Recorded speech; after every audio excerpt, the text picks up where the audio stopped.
Las Vegas was once built on an almost inviolable belief. The house always wins. The neon lights never turn off. The casinos never sleep. And the money is always flowing, from the players' pockets into the coffers of giant corporations. But perhaps the magic of 2025 is fading.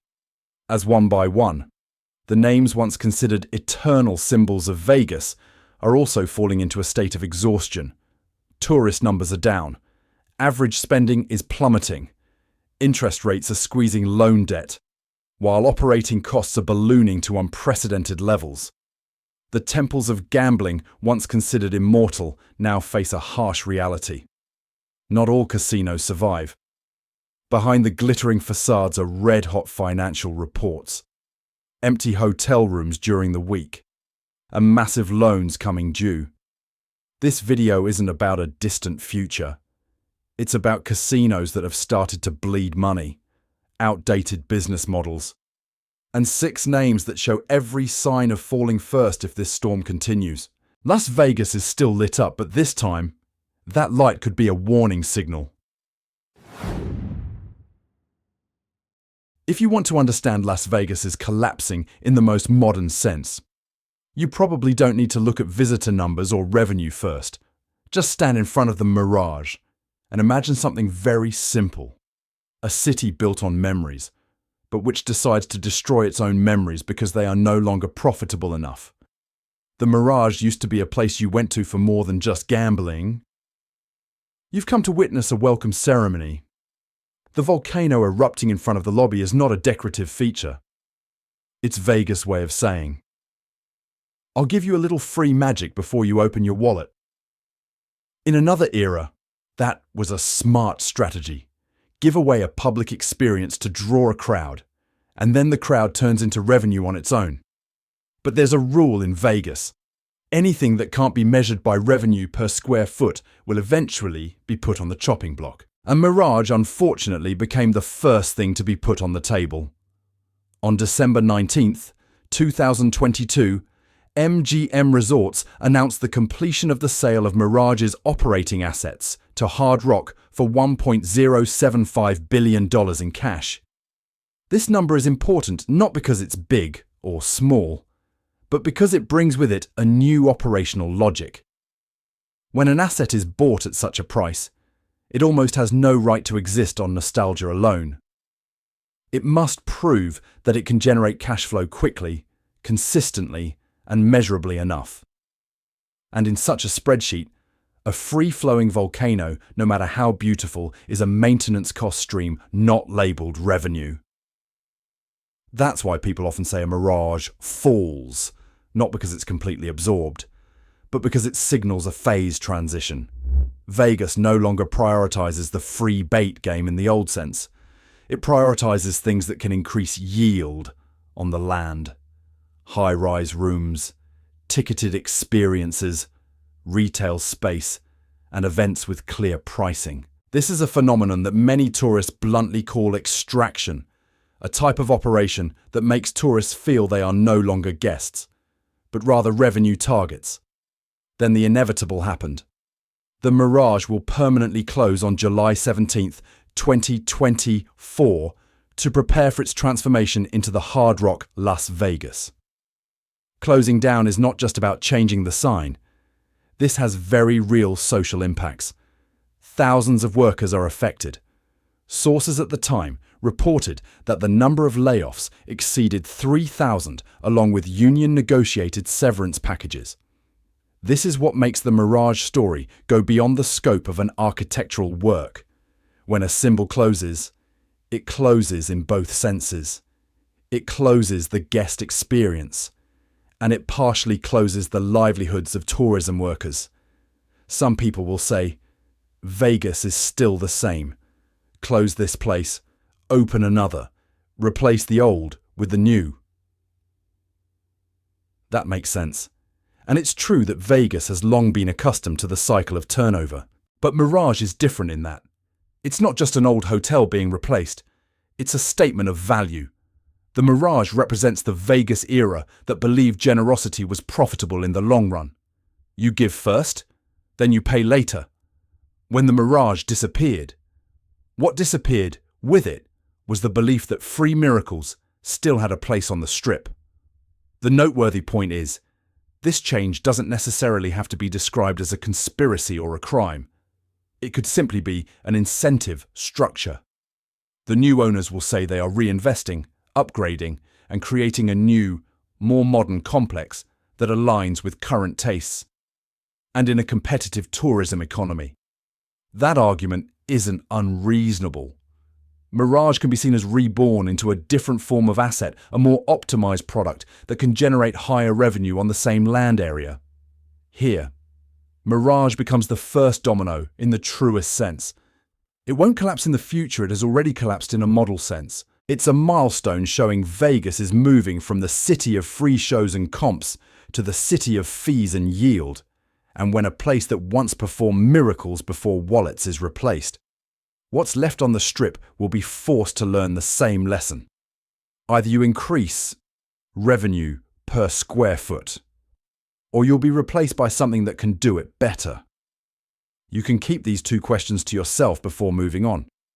If even a symbol like Mirage isn't powerful enough to retain the free part of the experience, where else is powerful enough to do so? And if Vegas shifts to measuring visitors by their ability to pay fees, tolerate prices, and withstand optimization, who will be the first to leave? Rio is not like a run-down casino. It's like a body being operated on right in the middle of the hospital hallway, and you're the one invited to buy a ticket to the operating room. Vegas is used to building and demolishing and building. But Rio chose a rather bold type of rebirth, simultaneously demolishing and selling rooms, simultaneously transfusing blood and hoping guests would behave as if nothing had happened. The strange thing about Rio is that it doesn't hide its condition. It showcases something very modern, the feeling of a paid beta. In the morning, you hear the sounds of drilling and wheelbarrows, sounds that don't belong to a vacation but to a construction site. In the evening, the lights were still on, the floor was still open, and the slots were still ringing. Two worlds run parallel, as if someone thought that just by turning on the music, the sound of drilling would become an experience. Of course not. Customers don't necessarily hate renovations. They hate being asked to return it as it was, while receiving something that's still being worked on. It's noteworthy that this reconstruction isn't just a quick fix. Dreamscape announced a major fundraising round in 2023, totaling hundreds of millions of dollars, with a clear goal to reposition Rio and build a new entertainment and casino platform. That number sounds like a promise, but in economics, promises always come with interest. Every month that passes without the experience being worth it is a month where the pressure to prove effectiveness becomes greater. From then on, Rio fell into a paradox. To save its image, it had to demolish. The more it demolished, the harder it was to sell its image. And then there's something even more cruel than interest rates: geography. Rio isn't in the natural flow of the Strip in the way that you step out and get swept away. It's in the perfect spot to make a small decision for tourists a big one. Go or stay elsewhere. You might conveniently stop by. In Rio, you have to keep going. In tourism, is a very expensive word. And when people are tired of fees, prices, and the feeling of being optimized, they are even less willing to try anything else. Rio is therefore not just renovating the hotel. It's trying to reform the habits of tourists, something that rarely cooperates. What makes Rio novel and significant in the Vegas landscape is that it exposes the entire mechanism of capital-driven rebirth that the industry relies on. If a normal casino deteriorates, you could call it lazy. Rio deteriorated while trying to save himself, and it was that very effort to save himself that created the risk of collapse. If it succeeds, Rio will become proof that Vegas can still innovate without losing its credibility. If it fails, it becomes a bitter lesson. Money can buy furniture, but it can't buy human patience, especially human beings who are paying nightly fees to listen to drilling at dawn. Rio is clearly living on borrowed time. Every unfinished day is a day it has to convince customers to accept inconvenience. And modern tourists, to be fair, don't come to Vegas to participate in a Build the Future Together program. Harrah's is the kind of place that makes you understand that collapse sometimes doesn't need an explosion. It's still lit, still open, still selling rooms steadily because it's right in the middle of the strip. But it's precisely the fact that it still sells that's concerning. When an asset doesn't need to be great to attract customers, it's easily turned into a steady cash cow, an ideal milking cow during a time when businesses must prioritize cash flow over inspiration. Harrah's is described as a life support casino. Everything still works, but the overall feeling is one of decline and fatigue, as if it's only being kept running just enough to prevent guests from leaving immediately. When an asset like Harrah's is located right in the heart of the strip, meaning it can still attract bookings due to its location, it easily falls into a very uncomfortable cycle. The more rooms it sells, the more reason there is to delay major upgrades. Because in the short term, it still runs. You still have to pay. The nights are still full. In that logic, carpet renovation or infrastructure upgrades become costs that can be postponed. The problem is, later doesn't stay still. It accumulates. And at some point, enough began to become enough to be annoying for customers to turn away. At this point, Harrah's entered what you could call a price trap. It's not a scam, but a pricing strategy that makes it easy to get in, but hard to get out while still feeling satisfied. You look at the room price and think it's reasonable. You look at the location and see it's convenient. But the overall experience is diluted by mandatory fees and a sense of disproportionate quality. In short, cheap is no longer cheap if the trade-off is frustration and eroded trust. These kinds of complaints are not unique to Harrah's. They are part of a trend of junk fees in the hospitality industry that US federal regulators have had to intervene in. In December 2024, the FTC announced a final rule aimed at limiting the hiding or burying of mandatory fees in the event ticketing and short-term lodging industries, targeting bait-and-switch practices and total price concealment. The very fact that an agency like the FTC has to name the issue shows that customer dissatisfaction is no longer isolated complaints, but has become a significant consumer topic. If you want a number to anchor the feeling that fees are becoming the new normal, Harrah's is often listed with a resort fee around $49, $95 per night on travel aggregator/agency websites.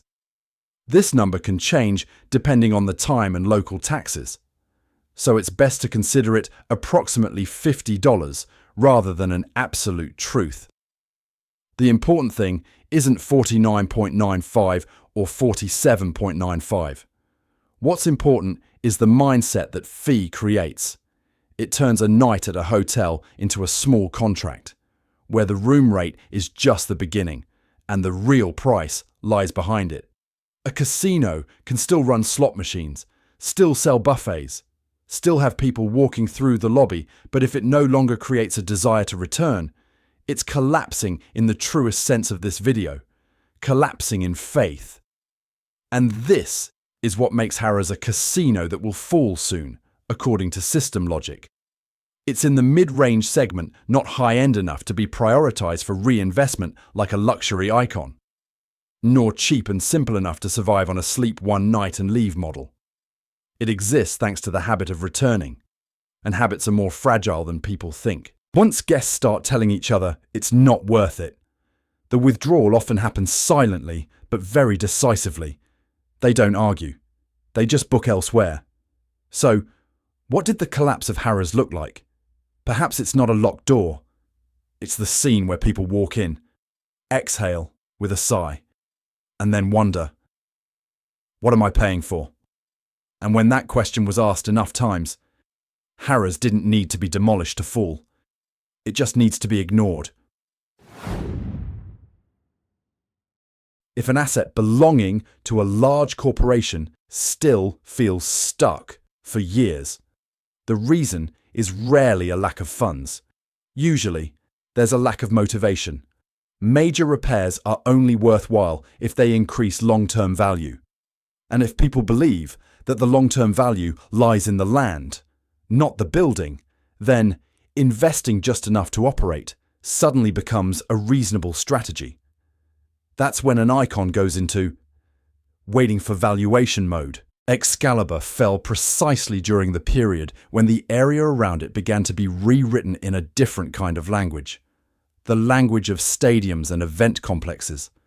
Tropicana closed in early April 2024 to make way for the Oakland A's baseball stadium project in Las Vegas.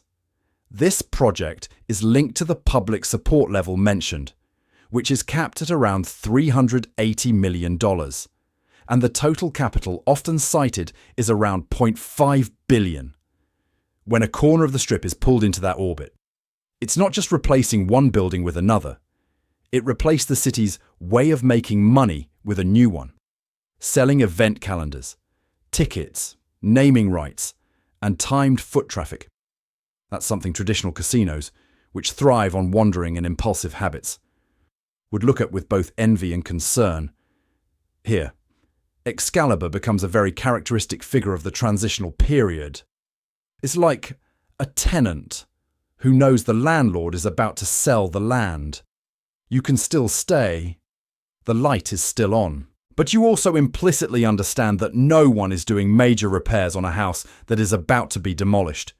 And when an asset is pushed into a placeholder state, its decline doesn't need to happen through immediate closure. It's happening through stagnation. The experience is no longer updated. It's only maintained to continue generating minimal revenue with minimal risk. It's a castle living on inertia, not ambition. The interest here isn't about whether the castle is old or new. But the question is, when wages are used to boost a private project, who benefits from that future? Supporters will say, jobs, tourism, diversification. Skeptics will say, the benefits may be concentrated. While the costs are widespread, perhaps they are both partially right, depending on where you stand. And that's the most ironic kind of collapse. A symbol that didn't fall because it was hated, but because it was calculated. No one needs to boo. No one needs to be the bad guy. All it takes is a planning board, a line of capital, and a cold question. If we tear it down, will we make more? The Sahara is a kind of paradox that confuses people in a very Las Vegas way. It doesn't look like a place that's ugly because it's run out of money. It's like a place that tried to be textbook beautiful, but still got a shake of the head from real life. You can change the lights, change the tiles, change the bar, and even change the name of your brand campaign. But you can't change something invisible. The trajectory of human footsteps. The remarkable thing is that Sahara is not lacking in effort. They announced the completion of a renovation round worth approximately $200 million and a brand repositioning in early 2023. That number is large enough to eliminate the familiar excuse because there was no investment. So the question becomes more annoying. If you've invested so much and still feel empty, where's the problem? The answer is often not in the hall, but outside the door. Sahara is located on the northern edge of the strip, right where many visitors feel like they've left the center, even though on a map it's still on the strip. This is a strange kind of distance, not geographical distance, but psychological distance. It's created by urban voids, by broken rhythms, by a chain of stops not dense enough to make moving on a reflex. You could call it bankruptcy by location. It sounds like a joke, but it's actually a very real economic description. A casino thrives when it's in a cycle. People walk by, see the crowds, stop in, and then the flow of people sustains itself. The Sahara lacks nothing to sell. It lacks that natural cycle. And without circulation, all remaining efforts become pushing a car uphill. You have to buy attention with marketing. You have to buy presence with events. And you have to buy reasons to visit with offers. Buying once is fine, but buying repeatedly turns into a fixed cost, and fixed costs are the enemy of places already on the edge of gravity. The irony lies in the fact that the more the Sahara is renewed, the more it exposes the truth that money cannot fix geography. Renovations are often effective in areas that already have foot traffic. They turn stopping by into staying. But in the Sahara, refreshing sometimes only turns going sideways into going sideways past something that looks beautiful. And in Vegas, looking good isn't enough. Vegas doesn't sell scenery. Vegas sells impulse. When the urge doesn't arise, beauty becomes a poster hanging where no one stops to read. Therefore, Sahara falls into a state that is both pitiable and terrifying. It has enough quality to avoid ridicule, but not enough appeal to become a habit. It's like a well-regarded restaurant tucked away on a corner no one turns into, and every time you say, "the food is okay," the compliment sounds like a condolence. If the Sahara is a story about a beautiful but forgotten place, then Strat is a story about a place that isn't forgotten. It's just remembered differently. Strat has an advantage that every casino craves. It owns something that can be sold without you having to believe in luck. A 149-foot tall tower, touted as the tallest freestanding observation tower in the United States. You don't need to know the rules of blackjack to buy a ticket up there. You're just curious. And curiosity is a much more stable market than gambling. At Strat, collapse doesn't mean the tower fails. On the contrary, the problem is that the tower was so successful it changed the role of the rest. When an asset has two hearts, it will nourish the heart that pumps blood more strongly. And here, the strong pumping heart is the tower where the experience of city views is sold with clear pricing. Buy a ticket, go up, take pictures, come down. A clean transaction, no ambiguity. Don't wait for luck. You don't need to sit for another 3 hours to generate extra revenue. For a manager who likes certainty, this is like bottled water in the desert. Simple, easy to sell, hard to argue with. The problem is when the tower section becomes a money printer. The casino section below starts to be treated as an accessory.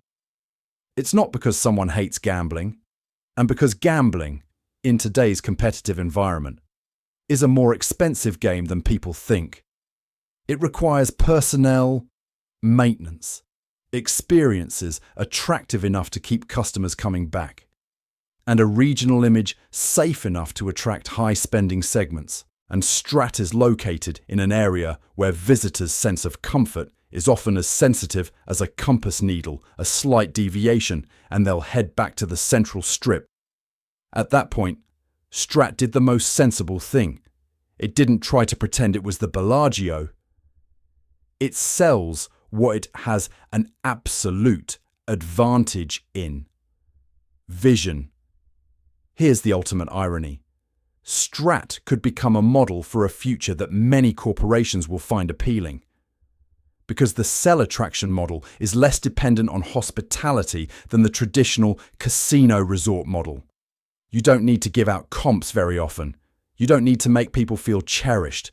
You just need to run a short, concise, clearly priced, and scalable experience through marketing. To put it bluntly, you're turning a part of Vegas into an amusement park-style product selling admission tickets instead of a place that thrives on wandering and a sense of being invited. Las Vegas is probably not dead yet. The lights are still on, the music is still echoing, and every year there are numbers beautiful enough to reassure everyone that this is still a giant tourism machine. But what makes many people feel uneasy isn't the number of customers. It's a feeling. This city seems to be changing the way it treats the very people who built it. Places that once advertised with free magic are giving way to colder, more calculating models. Places that once lived on memories are being replaced by something that profits by the square meter. Before I leave the video, I want to leave 2 questions. If a travel destination no longer makes you feel welcome, would you still want to go back just out of habit? And when everything is optimized for more efficient revenue collection, what will keep people around real value or just inertia? If you find the video helpful, please hit the like button to help the algorithm understand that there are still people who enjoy slow, in-depth, and well-reasoned analyses. If you want to continue the series about the dark sides of tourist cities and sophisticated money-making systems, subscribe and turn on notifications so you don't miss the next part. A small note. This video is analytical, commentary based on publicly available sources and compiled experiences. Details may change over time, depending on the facility and specific policies. My goal is not to condemn any individual or business, but to examine the mechanisms and trends so that viewers can draw their own conclusions.